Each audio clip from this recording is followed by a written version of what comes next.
अब हम लोग यहाँ पे दूसरी प्रॉब्लम देखने जा रहे हैं। पहली प्रॉब्लम जो हमने देखी थी वहाँ पे हमको एक राइट एंगल ट्रायंगल गिवन था, दो साइड्स पता थी, तीसरी साइड्स पता नहीं थी और हमको वहाँ पे रेशियोस निकालने थे। एक इस टाइप की प्रॉब्लम बनती है इसमें। दूसरी प्रॉब्लम किस टाइप की बनती है कि कोई भी एक ट्रिग्नोमेट्रिक रेशियो यहाँ पे दिया होगा, वो दिया होगा और उसकी मदद से जो अदर ट्रिग्नोमेट्रिक रेशियोस होते हैं इनकी वैल्यू को कैसे निकाला जाए। एक ट्रिग्नोमेट्रिक रेशियोस की वैल्यू हमको गिवन होती है और इसकी मदद से जो अदर ट्रिग्नोमेट्रिक रेशियोस होते हैं इनकी वैल्यू को कैसे कैलकुलेट किया जाता है। एक दूसरे टाइप का प्रॉब्लम ऐसा एग्जाम मेकर बनाते हैं। ठीक है, और देखते हैं बेटा इसको कैसे प्रोसीड किया जाता है इन प्रॉब्लम्स को। वेरी सिंपल है। देखो हमको गिवन क्या है, पहले जो भी गिवन है प्रॉब्लम को ध्यान से पढ़ो।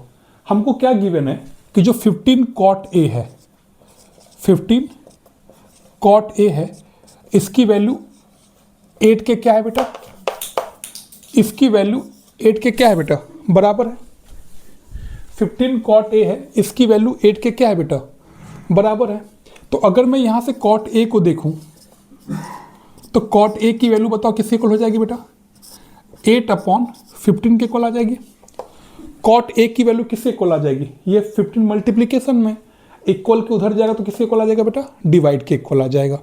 ये बात समझ में आ गई। ठीक है, और कभी भी जब एक रेशियो दिया हो तो इसकी मदद से हम अदर रेशियोज बहुत ही आसानी से क्या कर सकते हैं, कैलकुलेट कर सकते हैं। अच्छा देखो कैसे, cot A 8/15 दिया हुआ है। हमको क्या पता है, हमको पता है पंडित बद्री प्रसाद हर हर बोले। तो हमको पता है ये क्या कहलाता है, साइन थीटा। ये क्या कहलाता है बेटा, कॉस थीटा। रुको दूसरे रंग का मार्कर यूज कर लूं। ठीक है, ये क्या कहलाता है बेटा, ये कहलाता है आपका साइन थीटा। ये क्या कहलाता है बेटा आपका कॉस थीटा। और ये क्या कहलाता है बेटा आपका टैन थीटा। ये क्या कहलाता है बेटा आपका कॉट थीटा। ये क्या कहलाता है सेक थीटा। और ये क्या कहलाता है बेटा आपका कोसेक थीटा कहलाता है। ठीक है, ओके।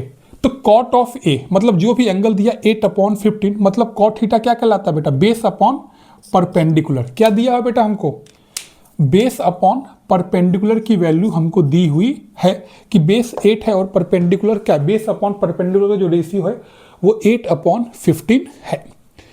तो इसकी वैल्यू कैसे निकाली जाए, तो सबसे पहले जो भी गिवन रेशियो है उसके बेस पे आप यहाँ पर क्या करो, एक राइट एंगल ट्रायंगल बनाते हैं। क्या बनाते हैं बेटा, यहाँ पे एक राइट एंगल ट्रायंगल बनाते हैं।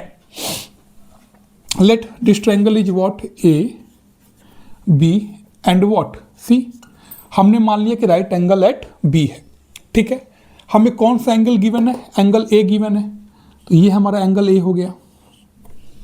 ठीक है, हमने क्या बताया था, एंगल के जो सामने वाली साइड होती है क्या कहलाती है बेटा, परपेंडिकुलर होती है। और एंगल के साथ वाली जो साइड होती है वो क्या कहलाती है बेटा, बेस कहलाती है। एंगल के जो साथ वाली साइड होती है वो एंगल के जो सामने वाली साइड होती है परपेंडिकुलर कहलाती है। और जो एंगल के साथ वाली साइड होती है वो क्या कहलाती है बेटा, बेस कहलाती है।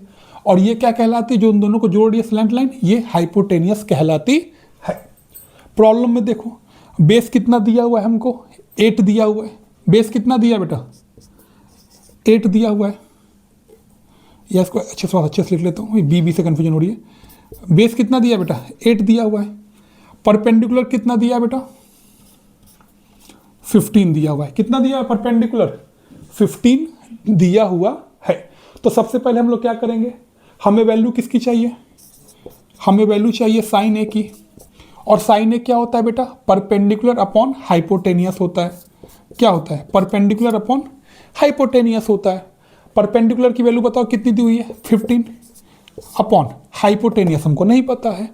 तो सबसे पहले क्या करना होगा, हमको हाइपोटेनियस को कैलकुलेट करना पड़ेगा। कैसे निकालोगे, मैंने क्या सिखाया था, एक ही रूल होता है, इन तीनों में से कोई भी दो साइड गिवन हो तीसरी ना गिवन हो, क्या तरीका होता है, पाइथागोरस थ्योरम। क्या होता है बेटा, पाइथागोरस। क्या लगाओगे, हाइपोटेनियस का स्क्वायर इक्वल टू बेटा कितना होता है, बेस का स्क्वायर प्लस क्या होता है बेटा, परपेंडिकुलर का स्क्वायर होता है। बेस का स्क्वायर प्लस परपेंडिकुलर का स्क्वायर होता है। गुड। अब बताओ यहाँ पे 8 का स्क्वायर दिया हुआ है प्लस परपेंडिकुलर कितना दिया है, 15 का स्क्वायर दिया हुआ है। 8 का स्क्वायर कितना होता है, 64।